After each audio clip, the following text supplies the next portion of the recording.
미리 말하면 이 논문은 시작한 지는 대략 한 5년 전부터 시작을 했고요.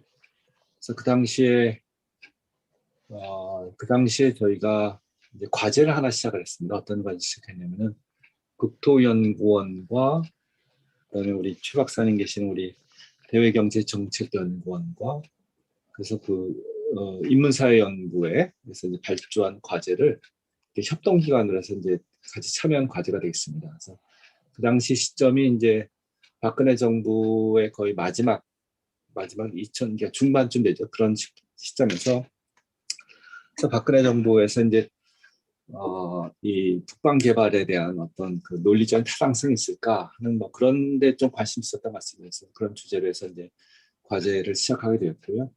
그때 이제 과제가 이 세 기관이 모여갖고선 실제로 이제 동북아시아 중에서도 우리 동북 삼성 개발할 경우에 도대체 이게 정말 중국과 북한과 또 남한에는 어떤 영향을 미쳤을까 하는 그런 것을 이제 시작으로 해서 과제가 이제 출발되었습니다. 그래서 과제가 진행되다가 그러다가 그 해에 이제 트럼프 대통령이 이제 당선되면서 뭐 그런 영향이 좀 있었습니다. 있으면서 이제 과제가 약간의 이제 조금 뭐랄까요, 이제 당초 목표와는 좀 달리 마무리되는 그런 과제였고요. 그래서 그 과제를 통해서 이제 자료를 수집하면서 조금 아이디어가 있어서 이제 나름대로 하나의 논문을 만든 내용이 되겠습니다. 그래서 이 논문은 이제 크게 5가지 꼽지를 않아서 첫 번째는 뭐 논문의 이 배경이 무엇이고, 그다음 방법론에 대한 이야기, 그다음 분석 방법 틀, 그다음 시뮬레이션, 그다음 마지막으로 이제 향후 연구 과제를 이제 좀 정리해봤습니다. 그래서 첫 번째는 이제 뭐 다들 아시겠지만 이제 동북아시아 여러 가지 이제 경제 협력 기구나 이런 관계들이 존재할 것이고, 이제 이런 논의들이 있는데 실제로 이러한 그 경제 협력이 일어나기 위해서는 어떤 것이 있을까? 뭐 굉장히 다양한 이제 정책들이 있겠지만은 그 중에서 이제 제 개인적인 관심은 뭐냐면 아시안 하이웨이라는 이런 기존에 이제 그 1959년도에 유엔이 이제 제안한 하나의 그 아시아의 그 인프라스트럭처 어떤 플래닝이 될 텐데, 이런 플래닝을 통해선 이 계획대로 이제 사업들이 진행된다면은 정말 이 아시아 국가 간에 있어서 어떤 경제적인 효과도 있을까 이제 관심 갖게 되었습니다. 그래서 먼저 그래서 연구의 이 대상은 이제 아시안 하이웨이 개발이 될 것이고요. 좀 이따 이제 그림을 보여드리겠지만은 이제 아시안 하이웨이는 뭐 당연히 아시겠지만은 그 주요 커리더리 모두 이제 8개의 이 주요 이제 도로 축으로 구성되어 있습니다. 그래서 보시면 이 각 도로 축이 서로 이제 7개의 그 서브섹션으로 또 이제 도로가 개발되고 있고요. 그래서 총 연장 길이는 대략 한 14만 킬로 정도 된다고 볼 수 있겠습니다. 근데 뭐 이 그림에서 보실 바와 같이 아시안 하이웨이를 뭐 새로 짓는 것은 아니고요. 당연히 그렇죠. 각국에 있는 이 도로망을 이제 서로 이제 끊어진 데를 좀 연결해 갖선 뭐 한번 전체를 한번 이어보자 하는 것이 이제 구체적인 이제 제안이 될 것이고요. 그래서 실제로 뭐 오래전 얘기지만은 2015년에 이제 ADB에서 아시안 하이웨이 중에서도 특히 이 동남아시아와 이 남부아시아 간에 이 교통 비용 자체가 5% 감소되면 어떤 영향이 있을까? 이제 추정을 해보니까 이 남부아시아 같은 경우에 있어서는 여기 나온 것처럼 한 1.4%의 이 국내 총 생산이 증가한 걸 것이고, 그 다음에 동남아시아 같은 경우에는 뭐 1.0%의 성장이 일어날 것이다. 이런 이제 전망도 한 바 있습니다. 그래서 이와 관련해서 이제 제가 관심 갖고 있는 것은 그 우리나라 주변 내에서는 어떤 일이 일어날까 하는 것입니다. 그래서 이 8개 이제 노선 중에서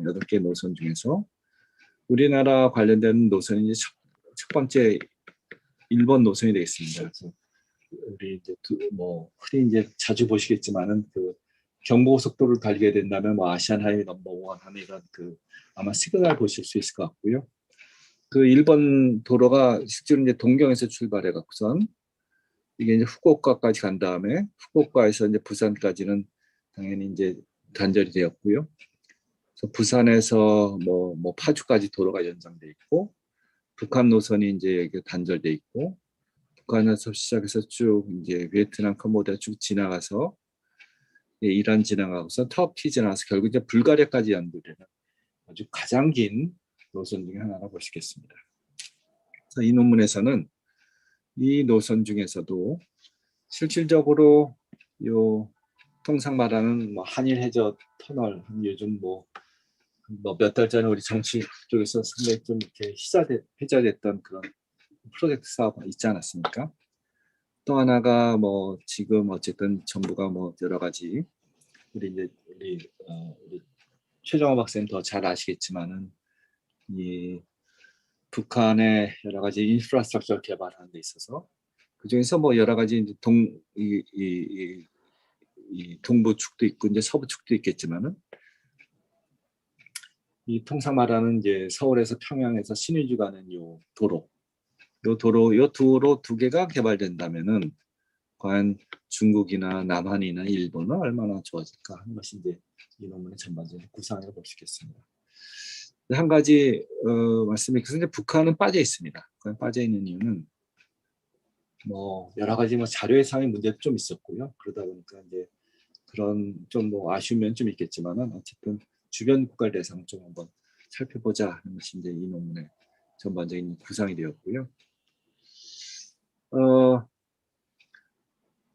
그러면서 그래서 이 논문에서는 이제 분석한 데 있어서 조금 저희가 나름대로 이제 자료를 활용한 것이 일본의 그 뭐 제트로 우리 치면은 뭡니까? 우리 치면 이 무역협회입니까? 뭐 거기 산하에 있는 그 ID라는 그 Institute of Developing Economies 아마 많이 뭐 뭐 실제로 방문하는 것도 꽤 있으라 생각할 텐데요. ID에서 이제 뭐 여러 가지 작업들 많이 했지만 그 중에서 ID가 뭐 관심가는 것 중에 하나가 바로 이제 한중일 또는 뭐 동남아시아 관련되는 뭐 산업연관표를 이제 예전부터 좀 만들고 그랬습니다. 그래서 그 중에서 좀 하나 좀 신기한 것 중 하나는 이제 2015년에 ID에서 그 한국, 일본, 중국 대상으로 하는 우리 20개 지역 간의 산업연관표를 한번 만들어 본 적이 있었습니다. 그래서 아주 독특하죠. 그래서 중국은 7개, 우리는 4개, 뭐 일본은 9개 지역으로 구성해서 모두 20개 지역 간 산업연관표를 만든 적이 있었습니다. 그래서 여기서 산업은 뭐 15개 산업일 수도 있고 뭐 10개 산업일 수도 있고 어쨌든 이 탭이 하나 나왔기 때문에 이 탭을 이용하면은 어쨌든 간에 우리가 통상 뭐 ADB 수준에서 본다면은 도로가 개발되면은 중국은 얼마나 성장하고 한국은 얼마나 성장할 것이 이런 걸 이제 분석하는 것도 의미가 있겠지만은 만약 우리가 이 탭을 이용한다면은 중국에서 관심하는 이 동베이 지역이 얼마나 성장할 것인가 또는 뭐 수도권이나 또는 부산권이 얼마나 성장할 것인가 뭐 일본에서는 우리 큐슈나 뭐 칸토 지역이 얼마나 성장할 까 이런 거를 아마 나름대로 지역 단위로 분석할 수 있다는 점에서 아주 흥미로운 자료라고 이제 볼 수 있었습니다. 그래서 이 자료를 이용을 해서 저희가 이제 모형을 만들게 되었고요. 그래서 통상 뭐 많이 회자되고 있는 그 일반적인 그 CGE 모형이라는 걸 저희가 이제 만들게 됐습니다.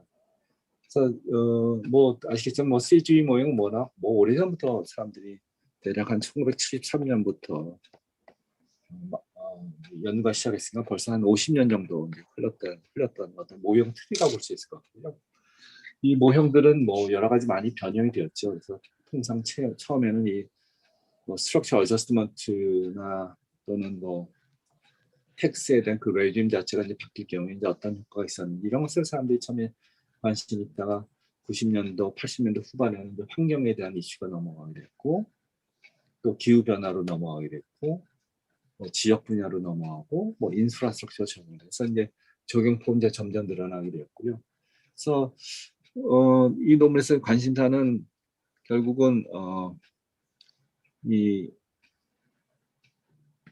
일본과 남한과 또 남한과 북한과 요 인프라스트럭처 개발됨에 따라 나타난 효과가 무엇인지 우리가 찾아보는 것입니다. 결국은 일반적인 우리 지역 모형에다가 이제 교통 모형을 하나 얹혀갖고선 교통이라는 어떤 투자가 일어남에 따라서 지역에 어떤 영향을 미쳤는지를 분석하는 하나 이제 방법론을 저희 나름대로 정리해보기 시작했습니다. 그래서 저희가 이것을 그냥 뭐 그냥 저희가 이제 표현한 것 중에 하나는 그 멀티내셔널, 멀티리저널, CG 모형이라고 저희가 이제 명칭을 했습니다. 그래서 멀티내셔널은 뭐 한중일이 되겠고요. 멀티리저널은 이제 20개 지역이니까 그런 이름을 이제 붙였습니다. 그리고 그 모형에다가 이제 트랜스포테이션 네트워킹을 하나 집어넣어서 결국은 교통 시설이 움직임에 따라서 효과를 보는 것인데, 대략적인 거를 보면은 가장 중요한 것은 이제 결국 교통 투자가 일어나고, 투자가 일어나면은 지역 간에 이제 이 교통 비용이나 시간이 이제 변동하게 되고, 이것이 이제 실제로 실물 경제에 어떤 영향을 미쳤을까 하는 것이 이제 저희들 큰 흐름 중에 하나라고 보시겠습니다. 그래서 통상 이제 이런 모형을 쓸 때는 사람들이 흔히 잘 하는 것처럼 이제 FOB, CIF 이런 프라이스 락서 이제 사람들이 많이 이제 적용하고 있습니다. 그래서 이 논문에서는 FOB라는 것은 그냥 생산지의 이제 생산 가격이라고 이제 정의 내렸고요. CIF는 소비 지역의 이제 소비자 가격으로 이제 정의 내렸습니다. 그래서 소비자 가격이라는 것은 생산지의 생산지 가격 플러스 거기다 이제 교통 비용이 이제 포함이 되고 이 교통 비용이라는 것은 다시 거리에다가 거리당 비용을 곱해서 저희가 이제 계산할 수가 있으라 생각합니다. 그래서 중요한 여기서 이제 외생 변수는 결국 이제 거리가 될 것이고요. 이게 우리가 이제 한일 예서 명시적 한일 해저선이라는 표현 쓰지는 않았지만은 어쨌든 간에 남북간 고속도로와 한국과 일본 간의 어떤 그 교육의 거리가 좀 짧아짐에 따라서 거리가 감소가 되고 거리가 감소됨에 따라 교통비가 줄어들면 따라 소비자 가격이 떨어지게 되고 따라서 이런 영향이 어떤 그 파급 효과가 있었을까? 이게 첫 번째 이제 관심사가 되겠고요. 또 하나 관심사는 뭐였냐면은 바로 이 교통 요율이 되겠습니다. 교통 요율. 그러니까 교통 요율 그냥 단순히 보다 킬로미터당 교통 몇 원 하는 이런 교통 요율이 될 텐데요.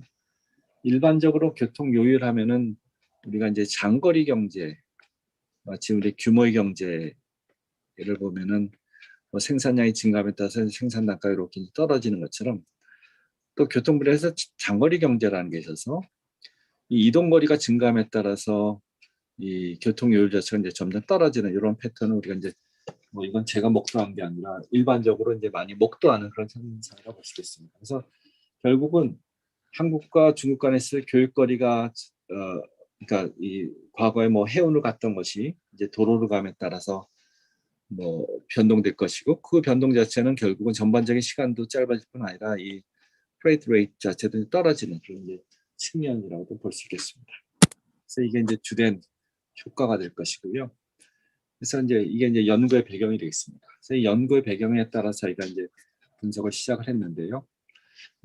일반적으로 이와 같은 인프라스트럭처가 어떤 성장이나 퇴보에 미치는 영향을 어떻게 분석하냐. 일반적으로는 아마 4-5개 방법론이 있지 않을까 생각합니다. 그래서 가장 전통적인 방법이 아마 이 생산함수를 쓰는 방법이 가장 전통적인 방법이 될 것이고요.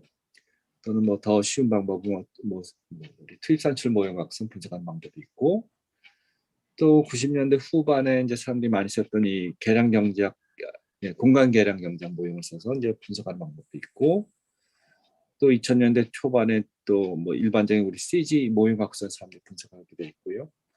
또 2000년대 후반 들어서는 이제 오늘 말씀인 것처럼 CG 모형에다 이제 스페셜이라는 걸 좀 더 강조해서 만든 형태가 될 텐데요. 저희의 유형은 스페셜까지 가지는 않고 아마 요 단계라고 보시겠습니다. 한 가지 이제 참고적으로 말씀드리자면은 일반적으로 스페셜이라는 용어를 쓴다면은 이건 제가 어떻게 이제 주관적인 표현일 수도 있겠지만은 일반적으로는 요 단위는 우리로 치면은 이 프로빈스 수준이 아니라요. 일반적으로 스페셜 쓰면 시티, 시군 단위로 사람들이 이해하기에는 아마 이 스페셜 용어 쓰는데 우리는 지금 20개 지역 단위다 보니까 이제 요 단위는 아니고 요 단위로서 이제 분석을 형태가 되겠습니다. 그래서 분석 모형은 통상 말하는 일반적 CG 모형이 될 텐데요. 뭐 아주 간단히 말씀드리자면은 뭐 생산자는 뭐 이윤을 극대화하고 소비자는 뭐 효용을 극대화하는 수준에서 뭐 시장의 수요 공급 토대에서 이제 이 시장 균형 가격과 균형 양을 찾는 이제 방법론이 일반적인 뭐 CG 모형이라고 볼 수 있겠습니다. 그래서 이 모형에 있어서는 뭐 중요한 거는 경제 주체가 누군지, 또는 시장이 무엇인지, 뭐 이런 걸 쭉 딸 수 있을 텐데요. 일단 저희 같은 경우에 있어서는 20개 지역이 있습니다. 20개 지역에 생산자가 있고, 20개 지역별 소비자가 있고, 20개 지역별 로컬 가버먼트가 있고요. 그다음에 20개 지역 간의 뭐 교육량도 있고, 그래서 일반적인 뭐 모형 형태라 볼 수 있겠고요. 또 하나는 저희는 이제 이 동태 모형이 되겠습니다. 그래서 동태화 시키는 거는 일반적으로 아마 크게 두 가지 방법을 생각해 볼 수 있을 텐데요. 가장 대표적인 것은 뭡니까? 우리 뭐 이게 그냥 단순히 본다면은 투자가 증가해서 캐피탈 수당이 늘어나고, 캐피탈 수당이 늘어나서 생산량이 늘어나고, 뭐 이걸 통해 또 투자가 증가해서 이와 같이 이제 일종의 이것을 우리는 뭐라고 표현하냐면 이제 백워드 한다고 이제 표현하는데요. 그러니까 또는 뭐 사람들이 이제 리커시브하다 뭐 이렇게 표현할 수도 있겠습니다. 그래서 이런 방식 통해서 이제 모형을 이제 동태화시키는 방법도 있고요. 두 번째 방법은 뭐 사람들이 이제 퍼펙트 포사이트 해갖고선 이제 포워딩 한다는 표현도 쓰는데, 그러니까 지금의 소비량이 이제 뭐 내년의 소비량이 뭐 어떠한 뭐 형태로 뭐 이런 걸 이제 옵티마이징해서 하는 방법도 있겠습니다. 그래서 저희는 이제 첫 번째 방법을 사용을 했습니다. 그래서 우리가 일종의 이제 리커시브한 축적된 그런 모형을 통해서 이제 분석을 하게 되겠습니다. 그래서 그 의미 자체는 뭐냐면 가령 2020년도에 북한에다가 투자를 하게 된다면은 그 효과에 때문에 2021년에 어떻게 나타나고 22년에 어떻게 나타나고 뭐 이런 쭉 영향력을 저희가 이제 분석할 수 있겠고요. 우리가 이제 동태화시켜서 모형을 이제 정리를 해봤습니다. 그래서 이 모형에 대한 거는 제가 이제 넘어가겠습니다. 그래서 이제 모형을 만들기 위해서는 결국 이제 아주 이 벤치마크 데이터 또는 레퍼런스 데이터가 이제 존재할 텐데, 이것이 가장 일반적으로 CG 모형에 있어서는 이 사회계장 행렬 통해서 사람들이 많이 해결하고 있습니다. 그래서 저희가 이제 이 ID에서 나온 그 산업연관표가 앞서 이제 20개 지역 간 산업연관표를 사회계정을 한번 만들어 봤습니다. 그래서 이제 수식의 형태는 이렇게 되어 있고요. 그래서 이걸 일일이 설명드리지는 않지만은 결국 샥이 온다는 거는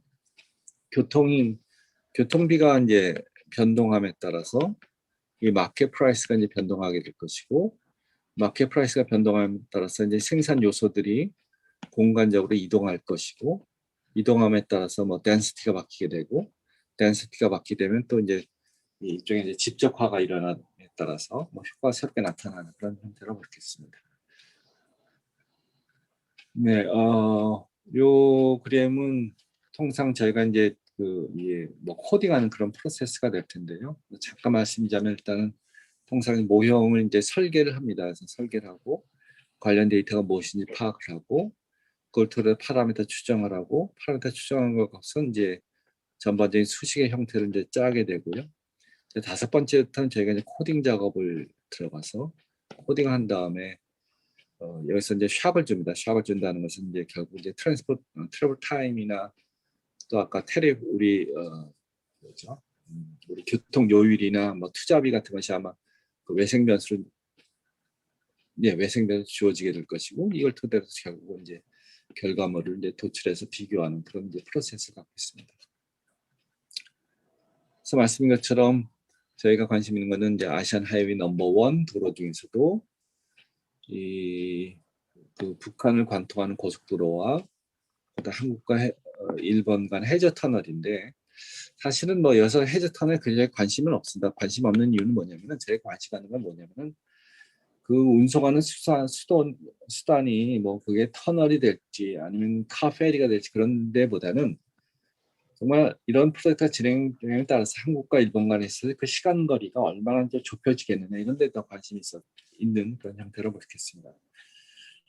그래서 저희가 이제 이건 뭐 워낙 뭐 논문 차원에 저희가 쓰다 보니까 몇 가지 이제 가정을 하게 됐는데, 가정이라는 것은 뭐 논란이 분명히 될 수 있겠지만은 기존의 한국과 일본에 있어서의 재화 이동은 뭘로 일어나냐? 뭐 일단 뭐 현재는 북한이 이제 연결이 안 되다 보니까 남한은 이제 일종의 섬 같은 그런 형태겠죠. 그래서 다 이제 이 해운으로 이제 이동한다는 것이 이제 기본적인 가정이 될 것이고요. 다만 이제 이 북한 고속도로가 뚫린다면은 그 다음부터는 이제 해운이 아니라 이제 도로로 이제 이동한다, 이런 측면으로 이제 저희가 설계를 해봤습니다. 그래서 해당되는 그 스피드에 대한 가정도 좀 해봤고, 요거는 이제 저희가 남들 조사를 해서 좀 해봤고요. 그다음 그 일종의 그 쉬핑 코스트나 아니면은 그 업로딩 하는 그 비용들 이런 걸 좀 고려해 갖고선, 그러니까 현재처럼 이 해운으로 재화를 이동하는 경우랑 그다음에 육상으로 이동하는 경우랑 그 차이를 이제 비교를 해서 저희가 한번 그 효과를 한번 따져보았습니다. 근데 저희가 관심 있는 효과는 뭐 어떤 효과냐면 바로 방금 말씀하신 것처럼 이 오퍼레이션 이펙트가 되겠습니다. 그러니까 통상 북한에 투자를 하면은 북한의 뭐 도로가 개발되는 그 과정에서 여러 가지 건설 자재나 뭐 인력이나 이런 것도 필요할 텐데, 이건 통상 우리 건설 효과라고 얘기를 하고 있고요. 이건 저희가 이제 염두에 두지는 않았습니다. 왜냐하면 뭐 건설비를 측정하는 것 자체도 또 쉬운 일은 아니다 보니까 일단은 저는 이 오퍼레이션 이펙트에만 이제 관심을 두고 이제 분석을 했습니다. 네, 저희가 이제 시간 거의 다 되는 것 같은데 좀 더 짧게 말씀드리자면 결론 창업법이 이런 겁니다. 그러니까 현재 이게 이제 북경인데요. 북경인데 그래서 북경까지 거리는 현재 뭐 이만큼 걸려 있는데, 이게 해운을 통해서 또 중국의 이제 내륙 수단을 통해서 이제 북경까지 이제 짐을 보냈는데, 그게 아니라 도로를 이용한다면 이제 어쨌든 간에 뭐 거리가 짧아진다 가정한다면은 그 북경이라는 것은 과거 이 지점인 것이 하나 뭐 이 점을 이동하는 그런 의미라고도 저희가 이제 한번 생각해 볼 수 있겠습니다. 네. 그래서 이제 결과를 잠깐 보겠습니다. 그래서 결과를 보시면은 뭐야? 9시 15분. 결과를 보시면요. 네. 보시면은 일단 북한 죄송한데 마이크를 좀 꺼주셔야 될 것 같은데요. 예. 북한 도로만 개발할 경우에는 일단은 중국에 대한 그 성장률은 0.05, 우리나라는 1.41이 되어 있고요. 한일 해저 터널 유사한 프로젝트가 진행된다면 우리나라는 0.25, 일본은 0.2가 되겠습니다. 근데 세 개를 동시에 개발한다면 가장 큰 이득은 중국이 있고, 그다음에 한국이 있고, 마지막 이제 일본이 있고, 이런 이제 그 순서로서 나타날 수 있겠습니다. 따라서 이걸 통해서 우리가 알 수 있는 것은 이제 한국과 중국과 만일 프로젝트를 진행한다면은 양자 간에 있어서는 아마 북한 개발이 가능할 수 있겠습니다. 또는 왜냐하면 이득이 되니까요. 또는 한국과 일본과 프로젝트를 진행한다면 아마 양쪽 간에 또 이 프로젝트를 진행할 수도 있겠습니다. 그런데 만일 이 세 개 프로젝트를 동시에 진행한다면은 일본 입장에서 가장 이제 불리한 프로젝트가 되다 보니까 아마 참여는 안 할 것이고, 그래서 결론적으로 가능한 프로젝트는 뭐냐? 한일 해저 터널은 불가능할 것이고, 이 북한 프로젝트만 가능한 프로젝트가 아니겠느냐 하는 것이 이제 주된 결과라고 볼 수 있겠습니다. 네, 그래서 이제 일에서 지난번에 우리 뭐 8월, 4월 달에 이 부산시장 선거할 때 마치 이 한일 해저 터널 통하면은 뭐 일본이 뭐 어떻게 되고 우리나라가 어떻게 되고 할 텐데, 사실은 뭐 잘 아시겠지만 일본 사람들이 한일 해저 터널이라는 자체를 잘 모르고요. 기본적으로 관심도 없고, 그러다 보니까 이게 너무 그런 기사를 보면 조금 약간 정치권에서 너무 우롱한다 이런 생각도 좀 많이 들었습니다. 어쨌든 큰 효과는 없는 것 같고요. 그래서 이 앞으로 어떻게 하느냐? 앞으로 이제 결국 아까 말씀드렸죠. 이 디스턴스 문제를 이제 저희가 실험실 차원에서 측정을 해봤는데, 이것을 조금 더 좀 정밀하게 좀 측정할 필요가 있을 것이고요. 또 하나가 항상 이제 리커시브한 패턴 대신에 어떤 사람들은 이제 퍼펙트 포사이트한 그런 거를 강조하는 사람도 굉장히 많습니다. 그래서 이런 거가 이렇게 어떤 측면이 있겠느냐 하는 측면도 있겠고요. 또 하나는 지금 아까 이제 저희가 이제 덴시티가 그러니까 교통이 바뀌면서 사람들이 이동하는데 그 이동하는 거를 이 모형에서 어떻게 가정했냐면 일본에서는 일본 사람들이 일본 내에서만 이동을 하고 또 한국은 한국 내에서만 이동하고 중국에서 중국 내에서만 이동한다고 이제 가정을 했는데 이게 아니라 만약 이동한다면 이제 국경을 이제 터놓는다면은 과연 어떤 적이 어떻게 더 성장할 수 있을 것인가 하는 그런 것을 마지막으로 이제 연구의 이제 향후 과제라고 이제 정리해봤습니다.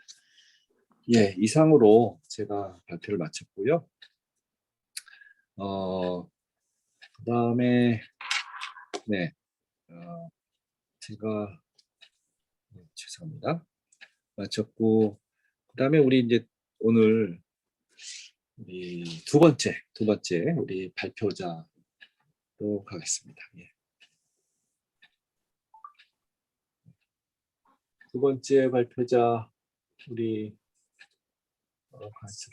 우리 호스팅이 됐나요? 우리 지향민 양 마이크 키시겠습니까?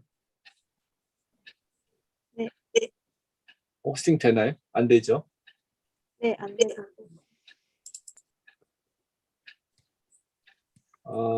알겠습니다.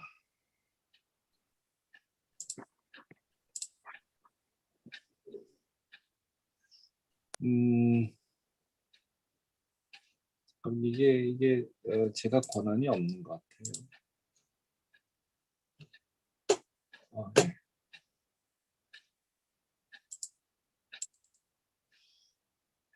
잠깐만요, 우리 잠깐만 죄송합니다.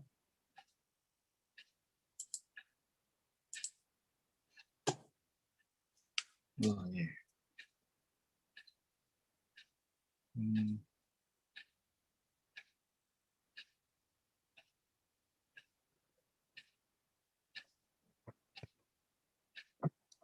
네, 지향민 양 이제 호스팅 됩니다. 예. 네. 화면 공유하겠습니다.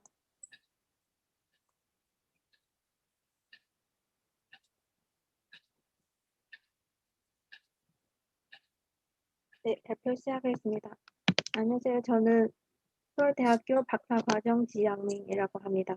오늘 발표한 주제는 동부아시아 지역 생산 네트워크에 대한 분석입니다. 우선 연구 배경부터 소개하도록 하겠습니다. 한중일 간의 상구 모여 관계인데요. 글로벌 경제화 때문에 재화, 서비스 또는 자본의 국제 간 이동을 증가하고 따라서 국가 간의 상호 의존성이 증가했습니다. 특히 우리가 관심하는 한중일 상부 간의 경제 발전의 단계나 다양한 요건에서 차이가 많지만 한중일 상부 간의 지리적인 인저성이나 문화적인 유사성 때문에 무역이나 투자를 증가하고 있습니다. 또한 상구의 경제 발전의 유사한 패턴으로 빠르게 발전되었고 한국은 일본을 중국은 한국을 급속하게 추격하면서 상구 간의 경제 발전의 촉서에 따라서 상구 간의 치료한 경쟁 관계를 형성하고 있습니다. 상구 모여량으로 봤을 때는 한중일 상구의 모여량을 세계 모여량을 차지하는 비중은 여기로 봤을 때는 직수적으로 증가하고 있는 추세로 보입니다. 하지만 한중일 상구의 모여량은 EU보다 좀 낮은 편이고 미국보다는 높은 편입니다. 이로 알 수 있는 것은 EU보다는 한중일 상구 안에서는 개방도가 좀 낮은 편입니다. 두 번째 지표로 봤을 때는 한중일 역내 모여 의존도라는 지표인데요. 각구의 모여량에서 한중일 역내 모여량이 차지하는 비중입니다.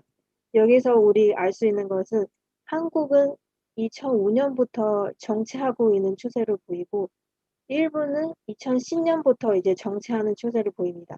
하지만 중국에서는 1995년부터 계속해서 감소하는 추세를 보입니다.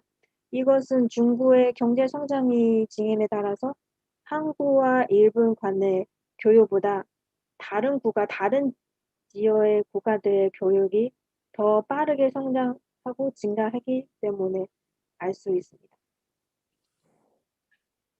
다시 그 연구의 배경으로 돌아가면 생선 네트워크에 대한 개념으로 설명하도록 하겠습니다. 생선 네트워크 관련한 연구에서 중요한 개념 중 하나는 가치 사슬인데요.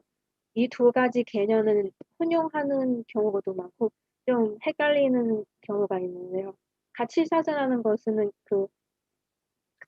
제품의 개발부터 유통까지의 1년 한 생산 과정 중에서 발생한 부가가치 초점을 맞춰서 이해하면 되십니다. 여기서도 중요한 개념은 글로벌 가치 사슬인데요. 글로벌 가치 사슬이랑 글로벌 생산 네트워크도 구분이 필요한데 글로벌 가치 사슬이라는 것은 최소 2개 이상 부가에 걸쳐서 전반적인 생산 과정에 지리적으로 분해되는 분호 구조를 의미하고 있습니다.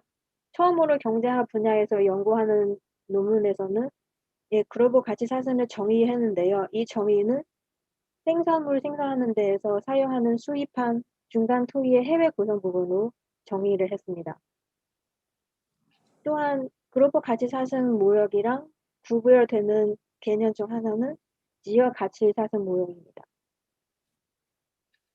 따라서 분 연구의 목적은 이제 산업연금표 분해 기술을 이용해서 지역 가치 사슬의 관점에서 10년간의 동북 아시아의 생산 네트워크에 대한 분석입니다. 한종일 상구의 지역 간의 생산 패턴을 파악하고 그리고 그 패턴의 변화를 파악하는 목적입니다. 두 번째로는 이제 동북아시아 안에 글로벌 가치 사슬에 대한 찬역을 어떻게 확대할 수 있는지 살펴보기 위해서 우리는 지역 차원에서 산업 차원에서 이제 연애 가치 사슬의 참여 정도를 측정하고 또는 이 결정 요인을 분석하려고 했습니다.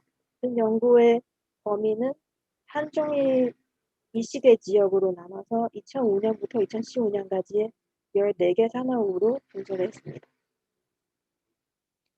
글로벌 가치사슬 관련한 상위 연구를 간단하게 소개하겠습니다. 이 가치 사슬에 대한 측정의 역사적으로 4가지 단계를 거쳤습니다. 제일 먼저 하는 분야는 주로 생산 과정 중에서 수입된 중간재의 비중으로 포커스를 맞춰서 그 다음으로는 수출 중심으로 변화를 돼서 수출의 부가가치의 분배라든지 디바라든지 다양한 이슈를 연구해 왔습니다. 최근 들어서는 이제 기업 데이터를 이용해서 환경적인 이슈나 사회적인 이슈를 많이 연구를 하고 있습니다. 두 번째로 글로벌 가치사슬에 대한 접근 방식은 주로 아래와 같이 4가지 데이터를 이용하는데요. 여기서 많이 알고 있는 세관 데이터나 무역 데이터 이용하지만 이의 단점은 이 재화가 서비스가 어디서 생산하고 어디로 가는지 알 수 있지만 그 어느 국가에서 부가가치를 창출했는지 또는 수입국에서 완전히 소비되는지 또는 다시 부가가치 창출해서 재수출되는지 알 수 없기 때문에 일반적으로 국제산업연구소가 이용하는 데이터가 가장 많이 사용되었습니다. 세 번째 소개해두는 그 산업연구 분야는 이제 지금까지 많이 연구가 안 돼 있는 분야인데요. 글로벌 가치사슬 참여도의 결정 요인에 대한 연구입니다. 이 부분 내용은 뒤에서 다시 한번 소개하겠습니다. 분 연구의 차별성은 기준 연구의 주요 3개의 부가 차원에서 초점을 맞추고 있지만 분 연구에서는 지역 차원에서 분석하려고 하고 있습니다. 따라서 한종일 간에 지역별 수출의 동향을 파악하고 수출 의존도도 파악하고 또는 지역별의 산업 구조에 대한 정체라든지 이제 밝히려고 하고 있습니다. 분석 방법으로 들어가면은 먼저 간단하게 국제산업연금표를 소개하도록 하겠습니다. 여기서는 기본적인 우리 알고 있는 산업연금표랑 비슷하게 나라가 여러 나라로 구성되어 있는 표인데요. 나라 수는 지구, 산업은 음계인데요. 가로로 봤을 때는 이제 중간 수요, 최종 수요이 총산출로 구성되었고 열로 봤을 때는 이제 중간 토입에서 이제 최종 총 토입에서 중간 토입 플러스 부가가치로 구성되어 있습니다. 이를 수식으로 다시 설명해 드리겠습니다. 여기서는 XIK는 이제 K9 I산업에 생산되는 총산출인데요. 이 총산출을 중간재도는 최종재로 이제 국내나 해외로 사용됩니다. 두 번째 이제 토이의 차원에서 봤을 때는 이제 에어고 J 산업의 생산에 필요한 총 토입은 이제 중간재 토입 그리고 부가가치 토입을 분해할 수 있습니다. 여기서는 중요한 개념 두 가지 있는데요. 토이 개수이랑 생산 유발 개수입니다. 토이 개수라는 것은 이제 에어고 J 산업의 생산물이 1단위 생산할 때 필요한 K9 I 산업의 생산물 단위 그리고 중요한 거는 이제 B라는 생산 유발 개수인데요. 생산 유발 개수는 최종 수요랑 총 산출의 관계를 말하는 지표라고 생각할 수 있는데 이는 이제 어느 산업의 최종 수요가 1단위 증가했을 때 그 대상구의 해당 산업의 최종 산출에 증가하는 단위를 말하는 것입니다. 이를 이용해서 이제 부가가치의 생산 및 분해 구조를 이제 분석할 수 있는데요. 여기서는 중요한 개념은 이제 부가가치 유발 개수입니다. 부가가치 유발 개수를 이용해서 이제 부가가치 생산 구조를 이제 분석을 할 수 있는데요. 먼저 이 부가가치 유발 개수를 이해하기 위해서 부가가치 개수라는 개념부터 소개하도록 하겠습니다. 먼저 부가가치 개수는 한 부가의 한 산업에서 창출한 부가가치를 총산출을 나누는 값입니다. 이 부가가치 개수 왜 K라는 개수 행렬로 다시 개별 구가를 대가 행렬로 구성하면은 이제 부가가치 개수 대가 행렬로 만들 수 있습니다. 이는 이 부가가치 개수 대가 행렬을 이제 생산 유발 개수를 곱하면은 이제 부가가치 유발 개수 행렬로 이제 구성되어 있습니다. 이는 최종재 생산 한 단위 증가할 때 각 부가 산업에서 창출되는 부가가치를 뜻하십니다. 이 부가가치 유발 개수 행렬을 이용해서 우리는 이제 부가가치 생산 분업 구조 이제 행렬로 이제 계산을 할 수 있습니다. 이러한 VBY 행렬을 통해서 이를 이용해서 이제 예를 들면 수출 부가가치도 이제 산출할 수 있는데요. 이 수출의 부가가치는 이제 이 부가가치 유발 개수 IB의 그 대상구에 대한 최종재기나 중간재의 수출을 곱하면은 이제 수출 부가가치에 구할 수 있습니다. 이 VBY 행렬로 다시 3개구가 상계산으로 이해하려면은 아래 그림과 같이 이제 보일 수 있습니다. 이 빨간색 점선 안에 들어가는 부분은 이게 A구가 1번 산업에서 이제 창출하는 부가가치인데요. 다시 A구가 B구가 C구가의 모든 1, 2, 3, 4, 5로 가는 부가가치로 이해하고 하면 됩니다. 특히 예를 들면은 이 빨간색 부분 안에 들어가는 부분은 B구의 2, 3호에서 창출하는 최종재를 생산하는데 기여하는 A구가의 1번 산업의 부가가치라고 이해하고 있습니다. 이러한 기본적인 이론을 통해서 수출 부가가치 분해하는 과정인데요. 이제 수출 부가가치를 총 아래와 같이 네 가지 요소로 분해할 수 있습니다. 먼저 첫 번째는 국내 부가가치, 두 번째는 이제 국내로 다시 돌아오는 부가가치, 세 번째는 이제 중요한 개념 중 하나는 이제 해외에서 기여한 부가가치, 마지막은 이제 정부 계산되는 이제 부가가치로 나눌 수 있습니다. 이를 다시 4가지 요소를 다시 더 자세히 나누면은 총 16개로 나눌 수 있는데요. 여기서 우리가 관심하는 분야는 이제 해외 부가가치 FVA라는 부분인데요. 이 부분이랑 정부 계산되는 부분 중에 해외 부가가치의 정부 계산되는 부분 합쳐서 글로벌 가치 상승 참여도를 이제 계산을 할 수 있는데요.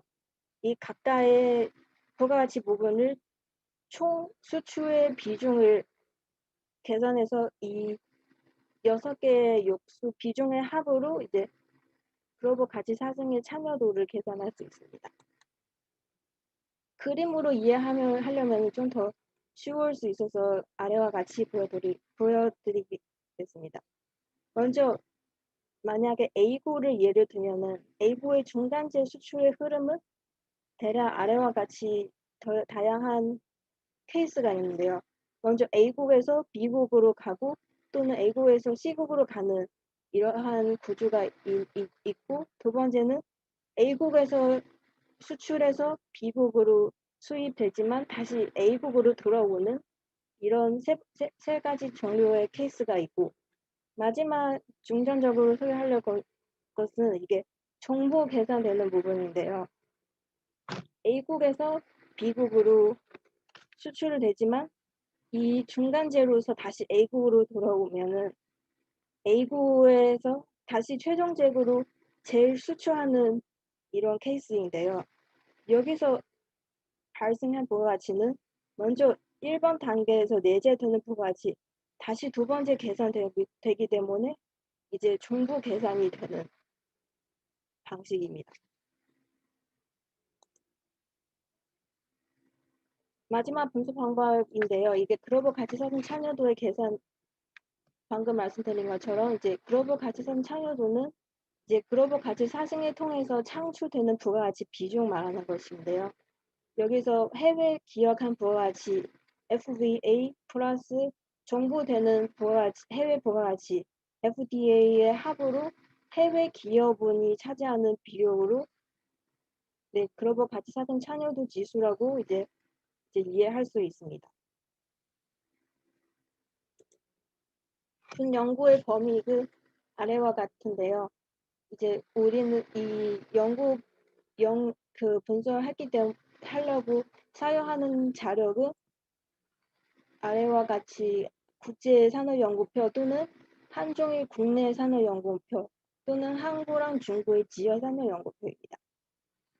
우측으로 보시면은 이제 우리 연구에서 산업 구분인데요. 총 14개 산업으로 나눠져 있습니다. 연구 범위를 그림으로 보여드리면은 중국은 7개 지역, 한국은 4개 지역, 일본은 9개 지역으로 구성하고 있습니다. 방금 소개드린 그림처럼 다시 상계구 20개 지역으로 화장하면은 이 그림과 같이 알 수 있는데요. 먼저 한국에서 수출한 제품을 중국으로 수입되고 중국도 지역으로 나눠서 다시 재수출할 수 있는 흐름도입니다.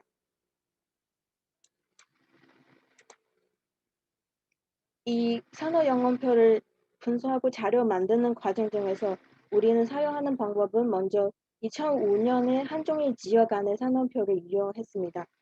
하지만 2015년에 한종일 지역 산업표 없기 때문에 우리는 2015년에 지역 산업연금표를 갱신하기 위해서 이제 중요 모형을 사용해서 한종일 20개 지역 간의 모여량을 추정했습니다. 아래와 같이 이제 모여량, 두 지역 간의 모여량은 두 지역의 총 산출 또한 두 지역 간의 거리를 이제 결정 요인으로 분석을 했습니다. 따라서 이 두 지역 간의 총 산출 데이터 있고 거리 데이터가 있으면 두 지역 간의 교류량을 이제 산출할 수 있습니다. 여기서 중요한 변수는 거리 데이터인데요. 이 거리 데이터 만들기 위해서 다양한 자료를 이용했습니다. 먼저 20개 지역의 중심지를 잡기 위해서 우리는 GIS라는 프로그램을 사용해서 한 종의 국내 지역 안에 시간 거리 데이터를 만들었습니다. 다시 국가 간 지역의 거리 데이터를 만들기 위해서 각자 국가 지역 간이 항만 간의 거리, 또한 양국 간 항만 간의 거리를 계산해서 이제 한 종의 20개 지역 간의 시간 거리 매트리스를 만들었습니다. 여기서는 중요한 이슈는 항만을 어떻게 선택하는 것인데요. 중국에서 4개 항만으로 지정하고 한국도 4개 항만, 일본도 4개 항만입니다. 이 선택하는 기준은 먼저 각국에서 허브 항만에서 그 물동량이 가장 많은 항만으로 선정했습니다. 마지막으로 연구 결과인데요. 연구 결과 부분은 총 4가지 부분을 설명하도록 하겠습니다. 먼저 한종의 생산 구조 변화, 두 번째는 수출 구조의 변화, 또는 가치상승 참여도의 채점 및 결정 요인에 대한 소개입니다. 첫 번째 보여드린 것은 이제 산업별 총생산의 변화인데요. 이 그림으로 알 수 있는 것처럼 중국, 한국, 일본 2005년에서 2015년까지의 산업별 총산출의 변화입니다. 중국 가장 성장 빠른 산업은 이제 기초 제조업. 기초 제조라는 것은 이제 모재, 화학, 금수 제품 등으로 이제 다 같이 포함되는 이제 제조업 분야인데요.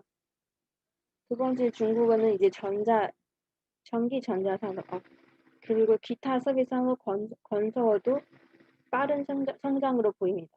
다시 한국으로 보면은 여기서 좀 잘 안 보일 것 같아서 다시 한국으로 보여드린 그림 오른쪽에 있습니다.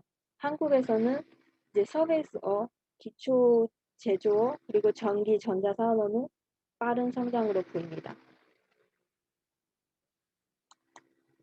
지역별로 다시 파악했을 때는 전체적으로 농어나 제조업 분야로 봤을 때는 중국에서 모든 지역에서 빠른 성장을 보이고, 하지만 이제 한국에서는 성장은 주로 이제 수도권 지역, 경상권 지역에 분포되어 있습니다.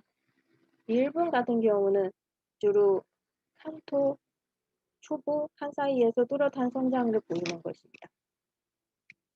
따라서 우리는 이 총생산의 지표로 파악했을 때 많이 빠른 성장하는 지역과는 중국에서 아무래도 동부 해안 지역, 화베이 지역, 화동 지역, 화남 지역으로 식별이 되고, 한국은 이제 수도권 지역랑 경상도 지역, 일본도 이 4가지 지역으로 이제 알 수 있습니다.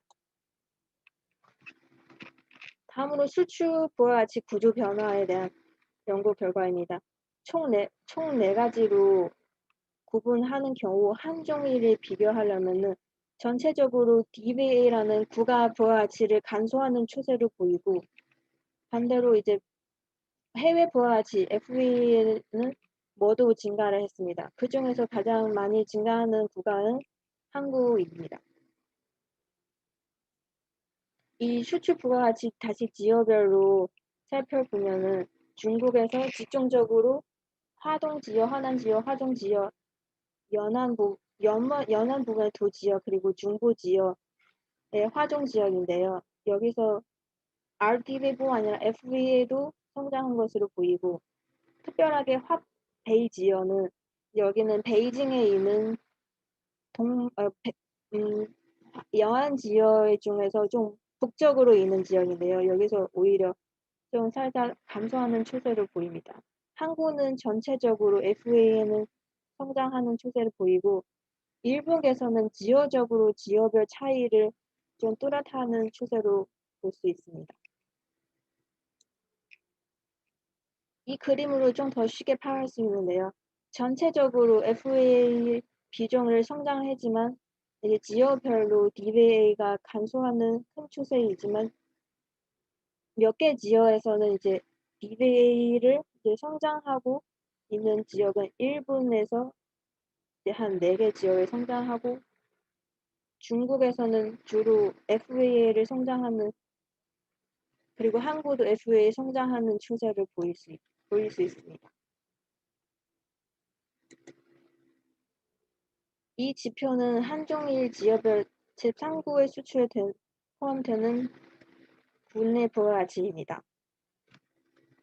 여기서 이 지역들이 수출 부품이나 중간재가 해외에서 조립되고 다시 제3국으로 수출되는 비중이 인 것을 알 수 있는데요. 이 비중이 높아지면 따라서 특히 중국 같은 경우는 제3국에 수출하는 부가가치가 높기 때문에 수출되는 부분이 경쟁력이 높은 것을 이제 보여줄 수 있습니다. 그리고 지역별 수출 부가가치의 구조 변화를 파악했을 때는 최종재보다 중간재 수출의 비중이 많이 증가하는 것을 알 수 있습니다. 가장 많이 증가하는 지역은 방금 밝히는 것처럼 중국의 연안 지역, 일본의 중부 지역, 그리고 한국의 수도권 지역랑 경상도 그리고 전라도 지역. 다시 산업별로 살짝 보여드리면은 한국 같은 경우는 FA 산업별로 봤을 때는 FA보다 이제 국가적으로 다시 국내로 들어오는 부가가치라는 RDB 비중이 가장 많이 성장한 것을 보일 수 있습니다. 중국 같은 경우는 이제 FA 지표로 봤을 때 기초 제조 제품 그리고 운송 장비, 자동차 운송 장비 산업 그리고 선유 의부 산업에서 많은 성장으로 보이고 있습니다. 일본 같은 경우 산업별로 봤을 때는 FA는 똑같이 비슷하게 기초 제조업 제품업 그리고 운송 장비업 많은 제일 큰 성장 추세를 보이고 있습니다. 다음으로는 이제 한중일 의존도 변화라는 지표인데요. 먼저 DVA라는 지표로 봤을 때는 수출의 국내 부가가치 부가별 매트리스입니다. 여기서 중국, 일본, 한국, 2005년에 예를 들면 2005년 한국의 수입을 통해서 유발하는 국내 부가가치가 51.6%는 일본으로부터 얻으면 그 중에서 37.2% 중국에서 오고 나머지 11.2% 기타 국가에서 나타나고 있습니다. 반대로는 그 대상으로 이장에서 봤을 때는 항구에 대한 수출을 통해서 유발하는 국내 부가가치 비중은 중국은 31%, 일본은 26%,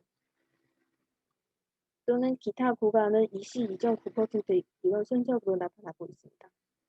하지만 2015년은 많은 변화를 일으킨데요. 2015년 항구의 의존도를 봤을 때는 모두 하락세로 보이고 있습니다. 예를 들면 중구에 대한 의존도 하락은 31.2%에서 5.6%로 감소되었습니다. 그리고 대한 의존도는 일본 같은 경우는 26.6%에서 8.6%로 감소되었습니다. 그 발표 3분 남았습니다. 네. 다음 그림으로 이제 지역별로 이제 한중 의존도인데요. 이 그림으로 지역별로 각구의 의존도를 분석할 수 있는 그림인데 이 변화로 따졌을 때는 한중일 내부의 의존도보다 기타 국가에 대한 의존도 많이 성장한 것으로 알 수 있습니다. 비슷하게 FAA나 RTV도 비슷한 추세를 보이고 있습니다.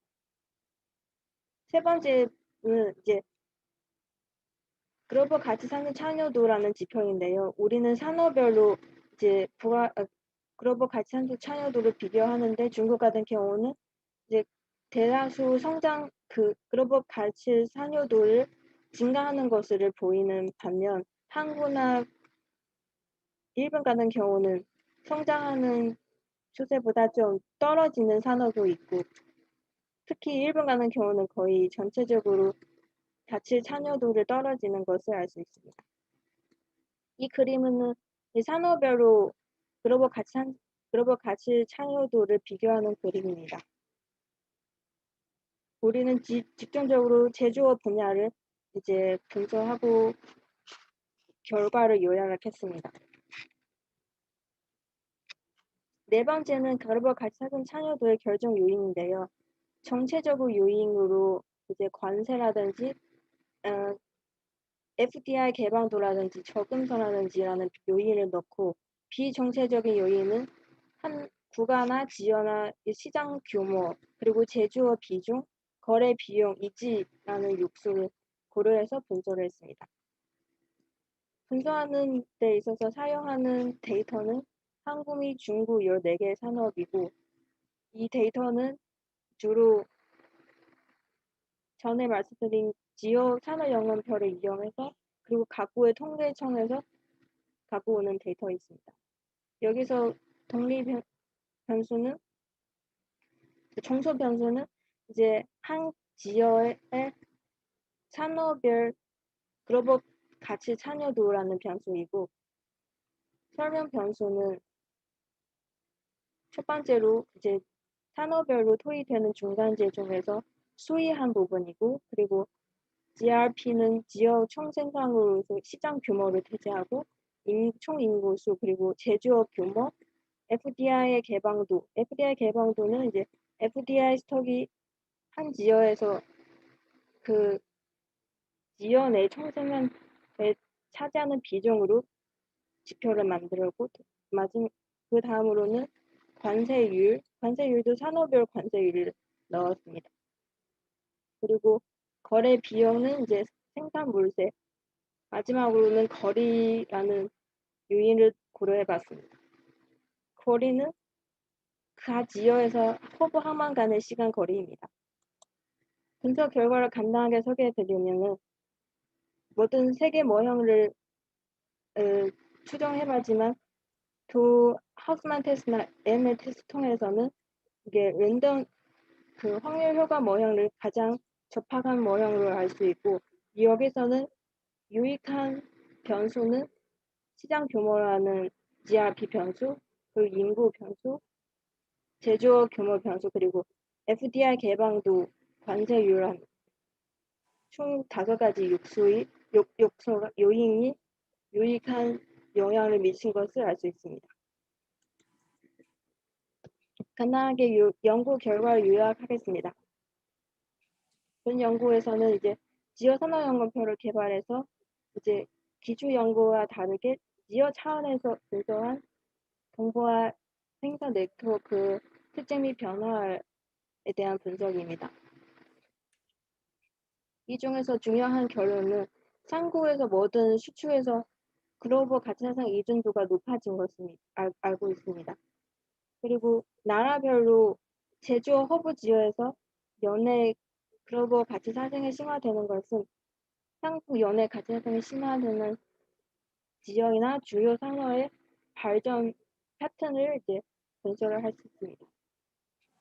중국 같은 경우는 이제 동부 연안 지역의 3가지 지역에서 가장 가치 상승 활동을 많이 성장되고, 주로 제조업, 운송업, 그리고 기계 장비 산업에서 급속하게 증가하는 것으로 알 수 있고, 한국은 전체 4가지 지역 모두 이중 성장으로 보이고, 일본은 지역 간의 차이가 뚜렷하면 산업으로 봤을 때는 기초 제조업, 운송 장비업, 그리고 운수업 등에서 많이 성장하고, 이제 이런 결론이 도출할 수 있습니다.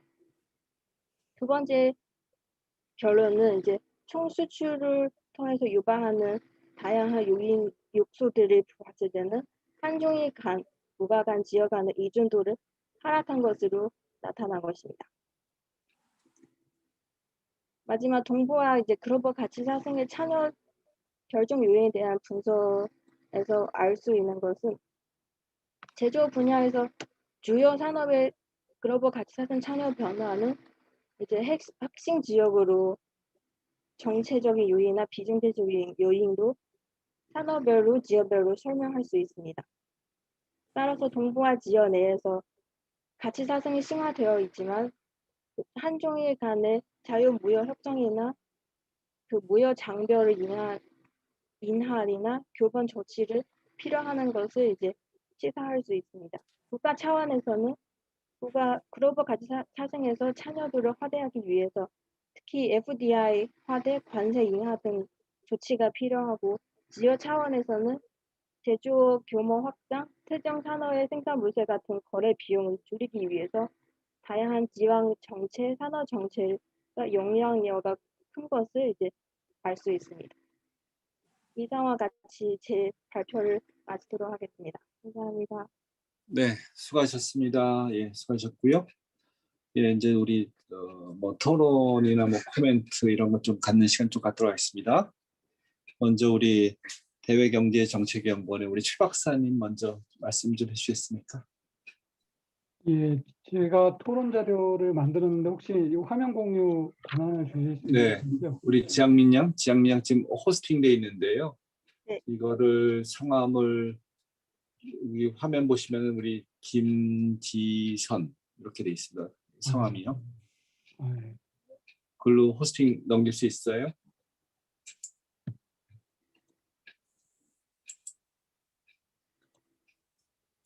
해보겠습니다.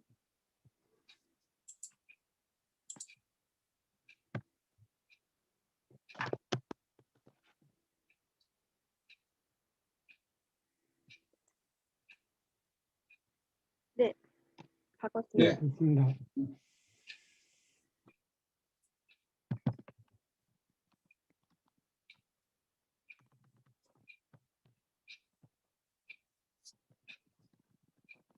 예, 먼저 동북아시아 인프라 개발이 주변 국가에 어떤 영향을 미치는가, 이 김우중 교수님 부분에 대해서 토론을 하겠습니다. 아무래도 제가 저는 이제 북한 경제와 중국 동북 지역, 동북 삼성과 극동 러시아, 북한 이제 초국경 인프라 협력을 이제 연구하고 있습니다.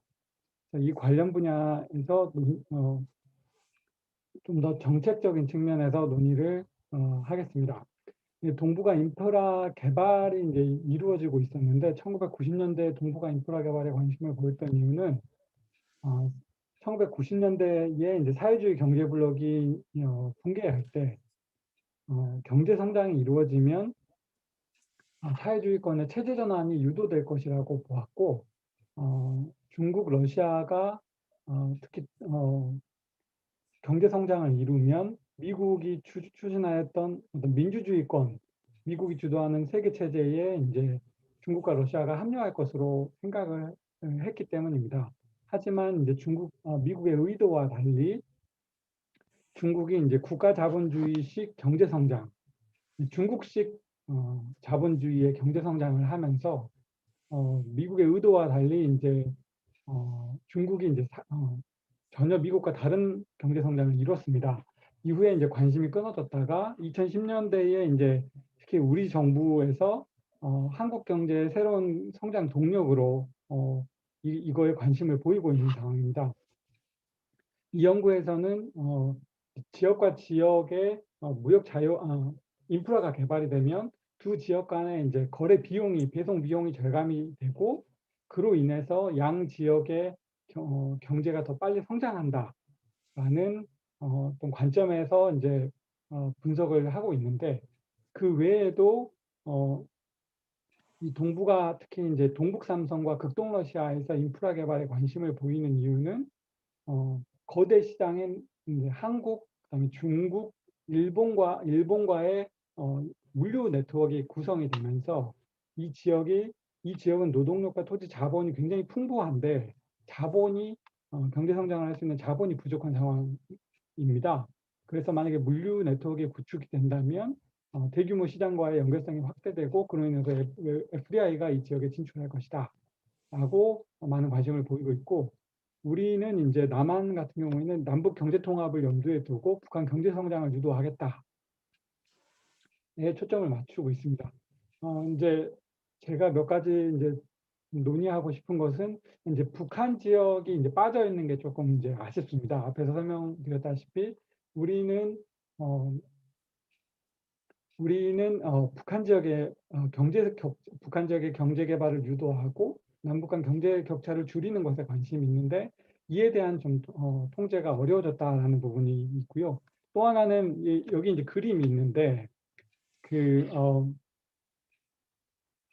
중국이 이제 동북아 특히 북한 지역 아시안 하이웨이에 이제 관심을 보이는 이유는 이 지린성과 이 위에 헤이룽장성 그 위에 네이멍고 성까지가 전부 다 이제 맹지라고 합니다. 이제 항구로 바다로 진출로를 갖고 있지 못하기 때문에 이들 지역의 농산물이 굉장히 저렴하고 제조업들의 기반이 많음에도 불구하고 한국과 일본에 수출하기 위해서는 여기 대련시로 여기 하얼빈시에서 대련시까지 이제 물류 수송을 굉장히 긴 시간을 해야 되는 상황이고요. 장춘, 하얼빈, 연변 이쪽 무단장에서 생산되는 물건도 전부 다 이 대련을 통해서만 나갈 수 있습니다. 문제는 이 대련시 앞에 모든 성의 물자가 대련시로 모이다 보니까 여기 병목 구간이 굉장히 심하고 그러면서 지린성과 헤이룽장성이 대련시가 아닌 블라디보스톡, 극동 러시아의 블라디보스톡 항이나 여기에 이제 자루비노 항이나 북한의 나선시, 여기 청진시, 길게는 이제 인천 평택항까지 수송을 해서 수출을 하고자 하는 굉장히 노력이 큰 상황입니다. 하지만 이제 현재 모형 안에서는 지역 간 교역로의 변화가 조금 고려가 안 되는 면이 있습니다. 이제 모형에 어느 정도의 이제 한계일 수밖에 없지만 어쩌면은 이 모형 안에 그런 게 전부 다 포함되어 있을 수 있지만 아시안 하이웨이 1번을 연결했을 때 중국에서 기타 세계로 수출이 이루어졌던 것이 중국이 북한을 거쳐서 기타 세계로 넘어가는 부분이 있는데 북한에 대한 검토가 이루어지지 못하면서 이 부분에 대한 좀 고려가 좀 적게 이루어지지 않았나 하는 생각이 있고요. 그 다음에 이제 여기서 이제 육상 운송과 해운 운송을 비교를 하면서 해운 운송의 경우에는 통관 시간을 이제 10시간 정도를 고려를 해놨는데 육상 운송을 한다고 하더라도 역시 이제 통관 시간이 필요합니다. 특히 남한에서 북한으로 넘어갔을 때의 통관 시간, 북한에서 중국으로 넘어갔을 때의 통관 시간이 존재하기 때문에 육상 운송에서도 한 2~3시간 정도의 통관 시간을 조금 더 추가적으로 고려할 필요가 있다라는 생각이고요. 이 부분은 앞에서 설명을 드렸습니다. 그래서 지역 간 교역의 증가량도 중요하지만 기존에 이루어지던 장춘에서 대련을 통해서 전 세계로 수출되던 노선이 장춘에서 나선, 장춘에서 평양, 인천을 거쳐서 수출되는 이제 교역로의 변화도 조금 더 추가적으로 고려할 필요가 있다는 거고요. 이 부분은 이제 서정원 박사님이 한국교통연구원의 서정원 박사님이 이제 작년에 한 연구인데 보시면 북한 내부의 이제 물류를 보여주는 그림입니다. 평양에서 신우주까지 철도로 225km인데 운송 시간이 9시간이 걸리는 상황이고요. 1급 도로로는 236km인데 이제 5시간 54분이 걸립니다. 개성에서 평양까지는 155km인데 2시간이 걸리고요. 그래서 개성에서 신우주까지 가면 총 한 350km 정도 되는데 시간상으로는 기차로 가면 16시간이 걸립니다. 16시간. 이런 기차로는 16시간이고요.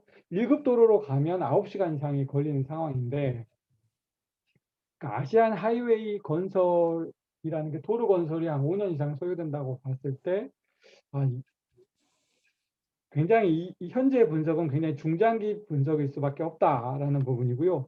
그다음에 두 번째는 또 교수님께서 발표하실 때 인프라 개발 비용은 고려하지 않았다라고 말씀하셨는데 한국이 이제 GDP가 1,800조라고 가정했을 때 1.1%의 이제 GDP 부양 효과가 있다라고 하면 2,700억 정도가 대략적으로 GDP가 증가하는 것인데,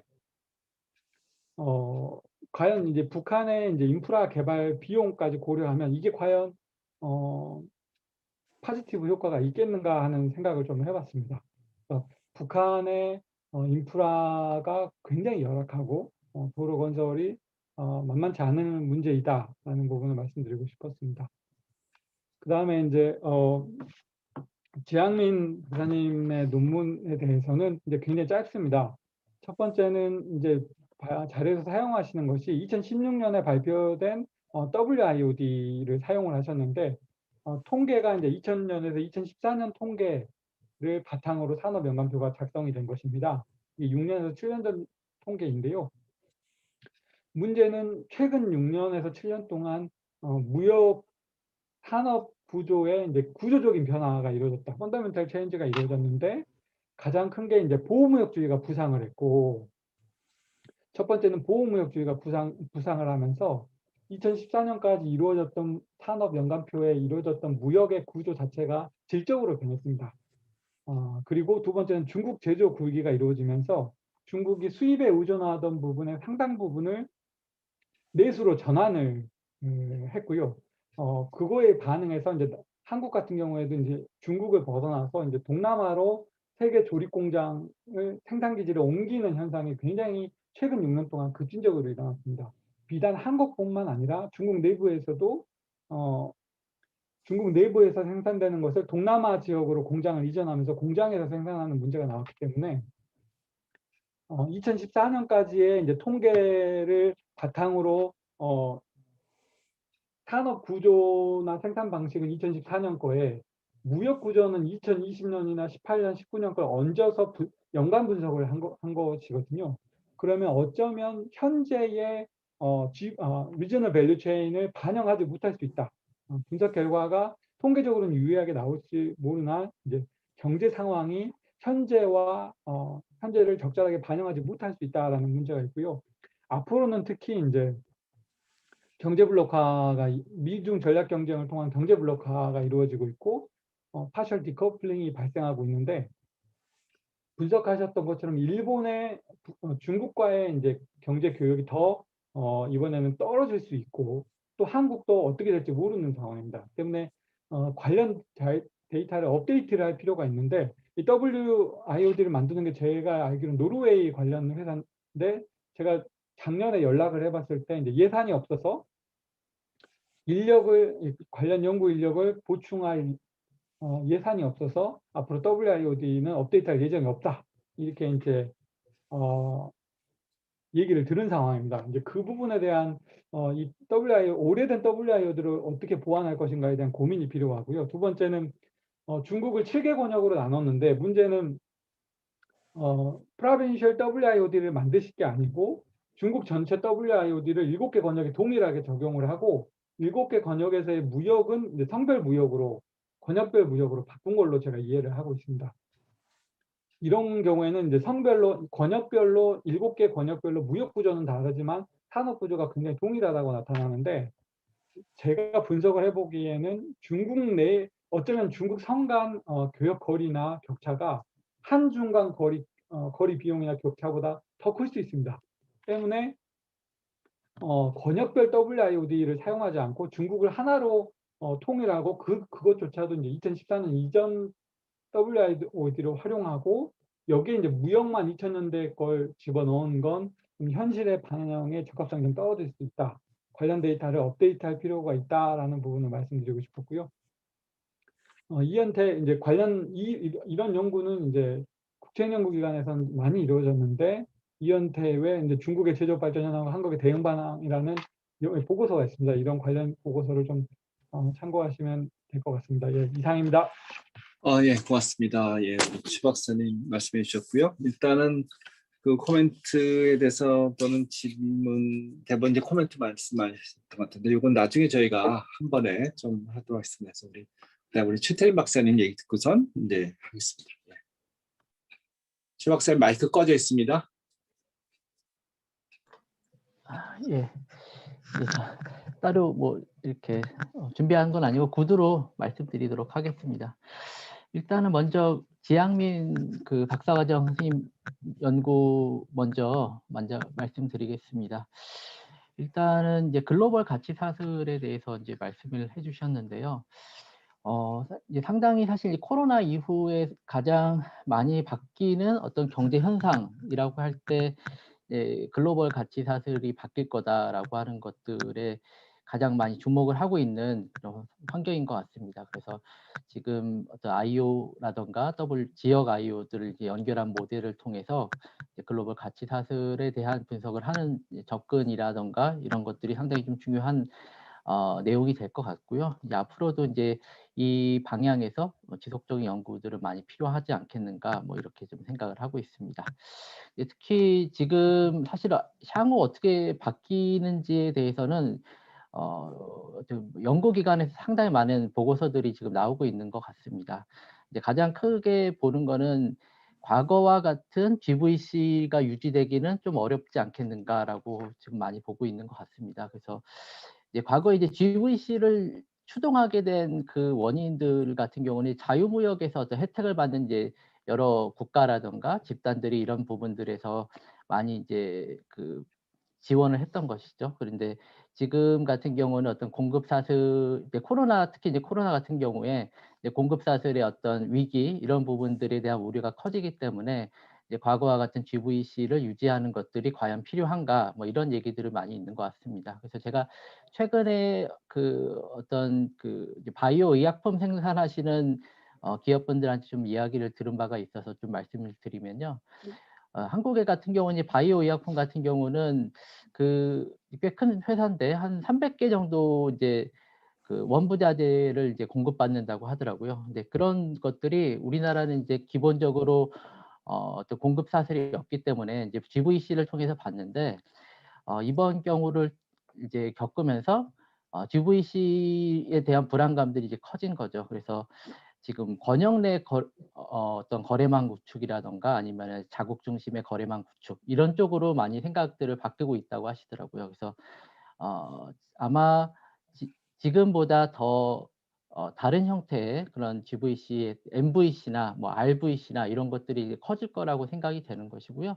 이런 부분들을 앞으로 어떤 IO라던가 이런 부분들에 대해서 잡아내고 좀 분석하고 할 수 있는 개발 연구들이 좀 지속적으로 필요한 게 아닌가 기본적으로 이제 그런 생각들을 했습니다. 근데 과연 이런 것들이 사실 굉장히 이 IO 연구에서의 가장 큰 어려운 점들이 여기 시차인 것 같습니다. 시차.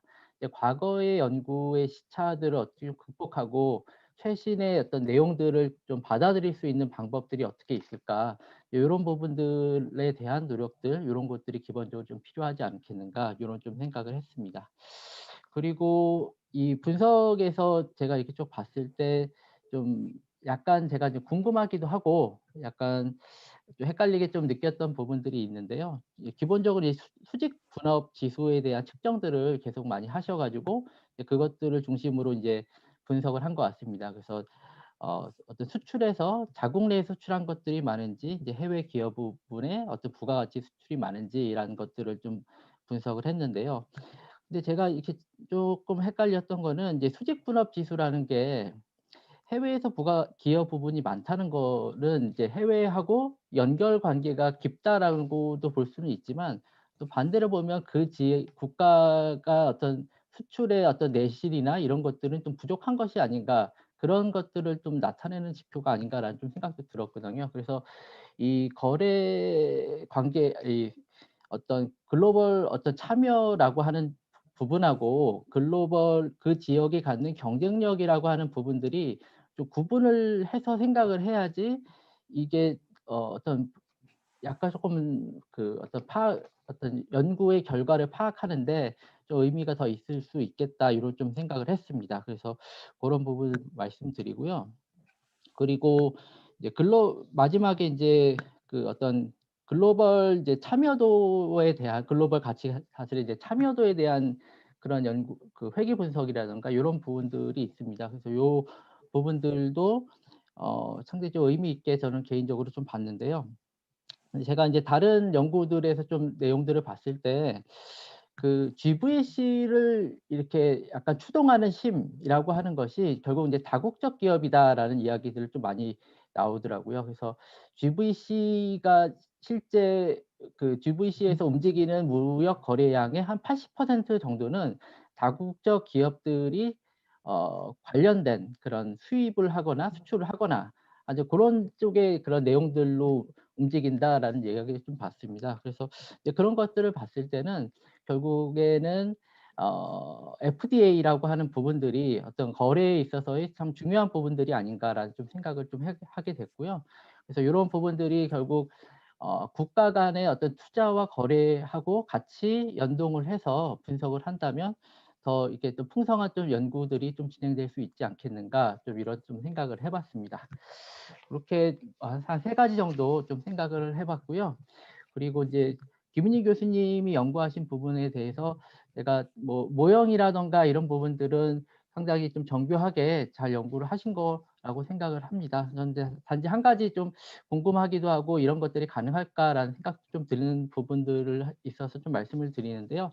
이제 아까 교수님이 말씀해 주실 때 이제 스페이셜한 연구를 하지 않으셨다라고 얘기를 해주셨는데요. 이제 스페이셜하다는 거는 시공구 단위라고 어떤 좀 도시 단위라던가 뭐 이런 얘기들을 해주신 것 같습니다. 근데 저도 이제 이 연구를 좀 봤을 때 전체 국가 차원의 어떤 변화도 중요하겠지만 결국 그 두 지역이 연결되는 연결점, 뭐 항구가 될 수도 있겠고요. 어떤 접경 도시에 있는 그 접경 지역에서의 활동이 될 수도 있는 것 같습니다. 결국엔 그런 변화들이 그 접경 지역에 많이 중점돼서 몰려서 좀 발생될 가능성이 좀 있지 않겠는가 좀 이런 좀 생각을 해봤고요. 뭐 해외 사례들이 과연 이런 게 좀 있을까라고 봤을 때 저도 뭐 많이는 잘 모르는데 뭐 홍콩이나 선전 같은 경우도 또 연결했을 때 두 지역이 연결했을 때 상당한 시너지를 갖고 있는 그런 사례도 좀 있는 것 같고요.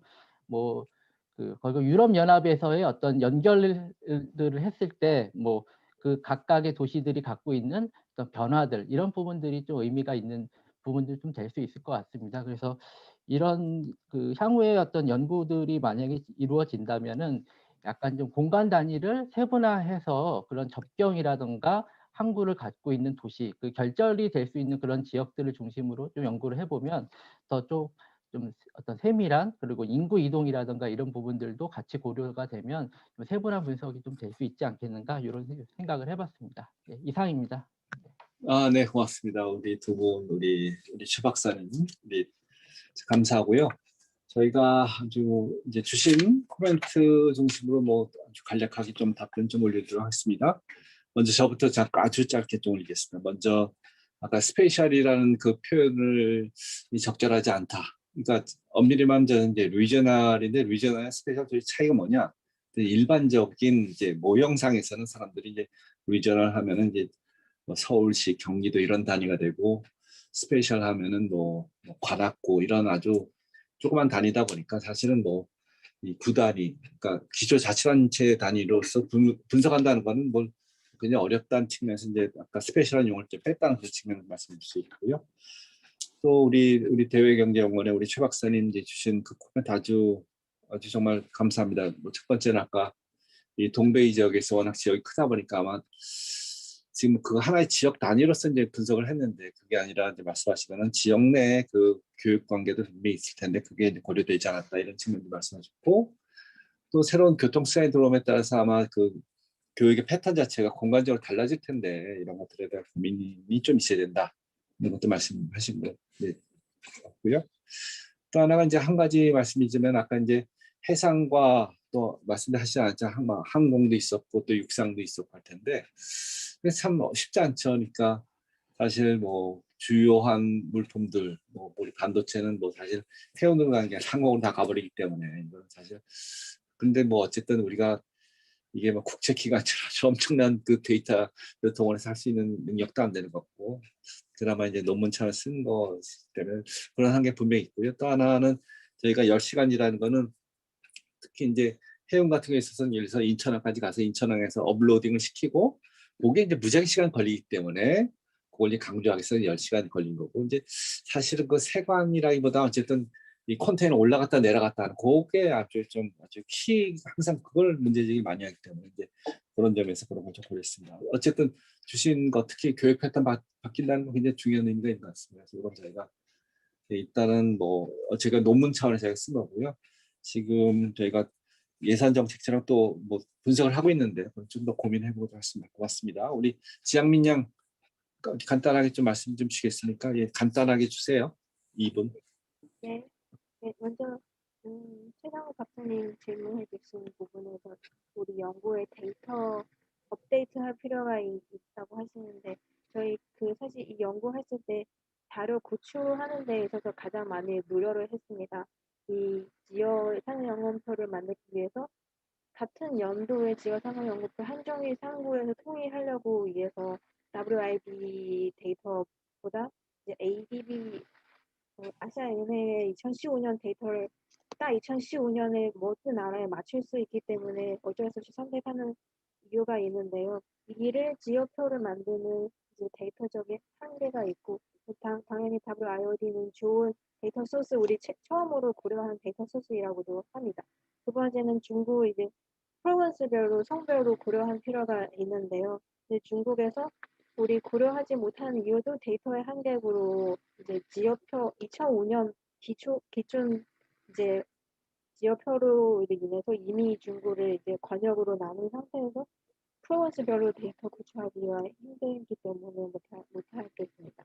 이제 두 번째 이제 최대림 박사님께서 궁금하신 부분 중에 제가 답을 할 수 있는 부분은 이제 우리 글로벌 가치 사슬이 측정하는 외의 지표를 이제 경쟁률을 이제 설명할 수 있는 부분이 많이 부족하는 것을 저도 많이 생각하고 있는데요. 그래서 우리가 연구하는 과정 중에서 비교 우월 지수라든지 다양한 지수를 많이 고려하고 있는데 연구 발표하는 것에 관련해서 많은 부분이 넣을 수가 없기 때문에 아직 그 부분이 발표를 못하게 되었습니다.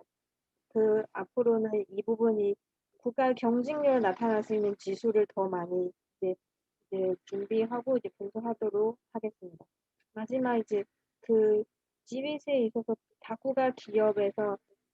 다국가 기업이 GWS의 참여도에 영향을 많이 이제 크다고 하는 코멘트를 토대로 앞으로 최종에 좀 더 보완할 수 있도록 하겠습니다. 감사합니다.